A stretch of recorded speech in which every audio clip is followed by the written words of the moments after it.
I believe I can fly. Ginagawa mo. Blessed day everyone! Nandito tayo ngayon sa El Patio Razon. Makikita yan sa Tanay, Rizal. Ano ba naman yan? Panay-Tanay Rizal o Rizal lang ang pinupuntahan? Kaya nga, huwag niyong kalimutan na mag-subscribe at mag-like para naman mapunta rin tayo doon sa iba't ibang lugar. Thank you! Yan, papakita ko lang sa inyo yung view dito sa Marilake. Sabi ng iba, Marcos Highway. Sabi ng iba, Marikina Infanta Highway. Bahala na kayo dyan. Basta maganda ang view dito. Ito nga pala yung daan dito. So, hindi pa masyadong gawa, hindi pa sementado, pero maayos naman. Siyempre, alalay lang tayo kapag medyo mabasa-basa yung daan, maputik at madulas dahil sa ulan. That's right! Alam ko naiinip na kayo kaya bibilisan na natin ang pagtakbo ng motor.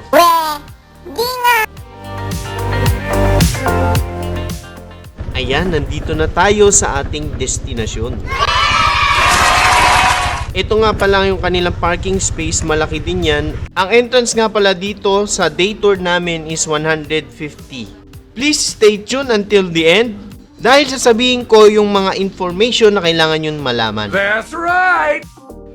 Ito nga pala yung isa sa pwede nating mapuntahan. Ito nga pala yung mga sample pictures namin.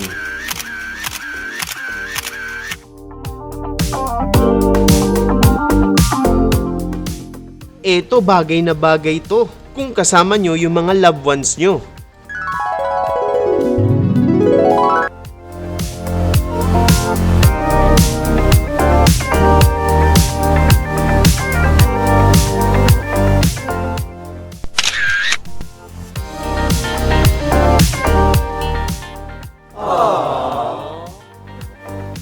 Malaki rin itong lugar at marami kang pwedeng pagpicturan. Meron silang hagdan dito at pupunta tayo doon sa kabilang area.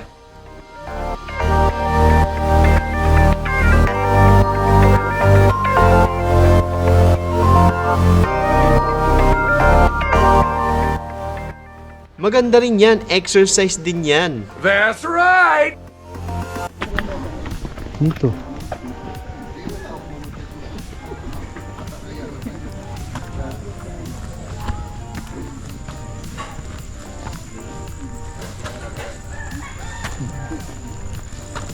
Dito rin pwede mag-picture, no? Aangguluhan mo lang.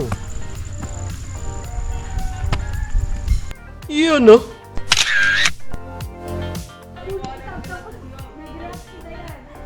Ang galing, may malaking heart din doon, no? Isa rin ito sa mga dinarayo dito, itong Habit House. Pwede rin niyang magrenta dyan kung gusto nyo ma-experience na tumira dyan. Nandito na kami sa kabilang area. Another view na naman.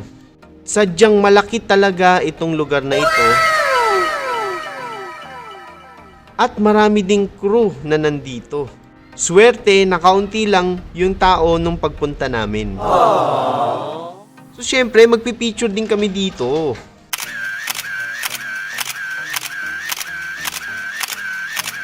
O, ang daming picture dito sa spiderweb, di ba? Pwede rin mag-picture dito sa butterfly chair. Fly high butterfly. Meron din silang stairway to heaven. Ay, muntik na. Patid pa ako. Ayan, pag nasa tuktukan na makikita mo yung kagandahan ng view. Nagkataon lang na madumi itong stairway dahil maulan noong araw na pumunta kami.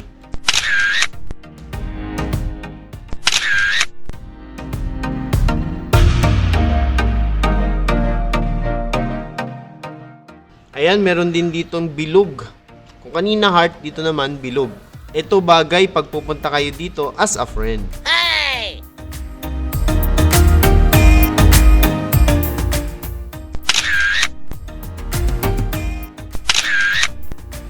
Marami sila ditong transient house matawag dyan na pwedeng rentahan. Labas ka, dito ka. Go. Guys, alam nyo na, syempre susunod tayo kay Derek.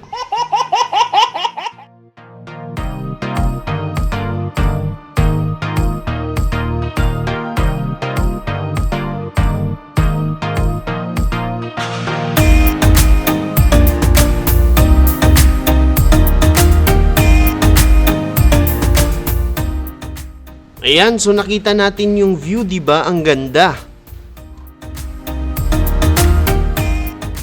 Ito yung mga pwedeng rentahan.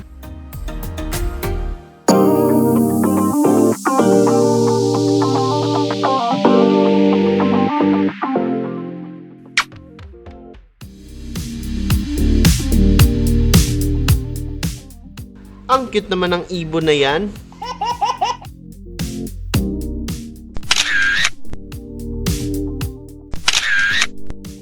Meron pala sila ditong giant wok. Pwede kayo diyang lutuin kung gusto nyo. NANI? Hindi. Para lang siyang nagiging hot tub. Ha? Ayoko dyan. Ha? Ayoko. Hindi, wag. May bayad din yan at syempre dapat magdadala kayo ng extra damit kung gusto nyo subukan yan. Ayan, so pupunta naman tayo sa kanilang kapihan.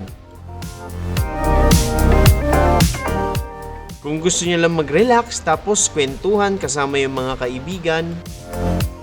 Plus may duyan pa sa loob. Siyempre susubukan ko yan. May coffee shop din pala sa labas. At ito yung makikita nyo na view doon sa labas. Mas gumaganda siya kapag medyo madilim na dahil binubuksan na yung mga ilaw. Ito yung parang pinaka main coffee shop nila.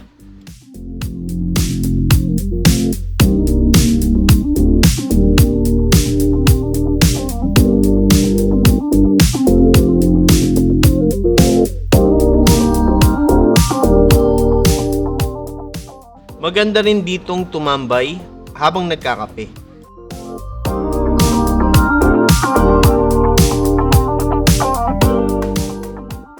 Ayan, so ito na yung order namin. Masarap din yung kanilang kape. Hindi siya tinipid sa gatas. Yung signal po dito, mahirap po. Yun yung isa sa pinaka-problema. Siyempre, nasa bundok, medyo mahirap yung signal.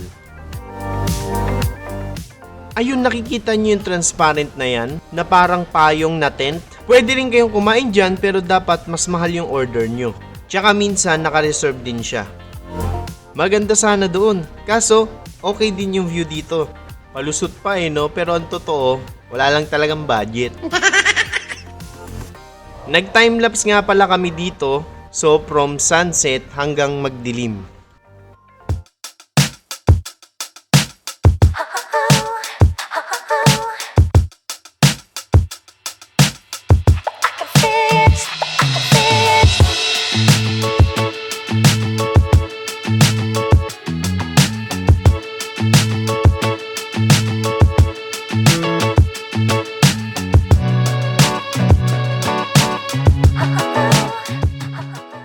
Dito na tayo sa tips and guides.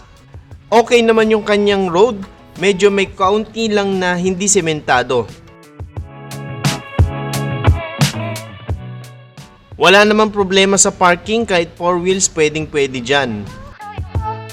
150 per person ang kanilang entrance fee.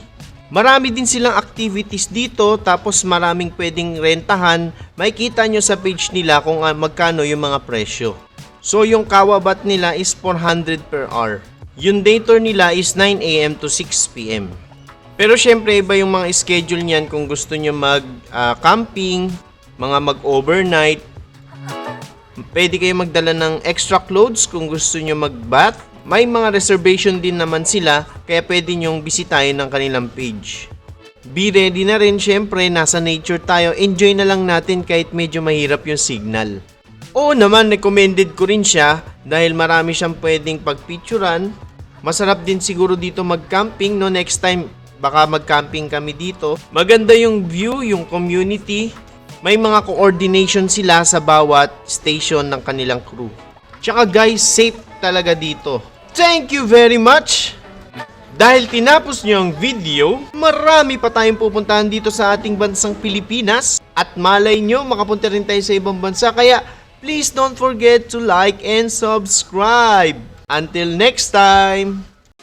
So catch me if I fall.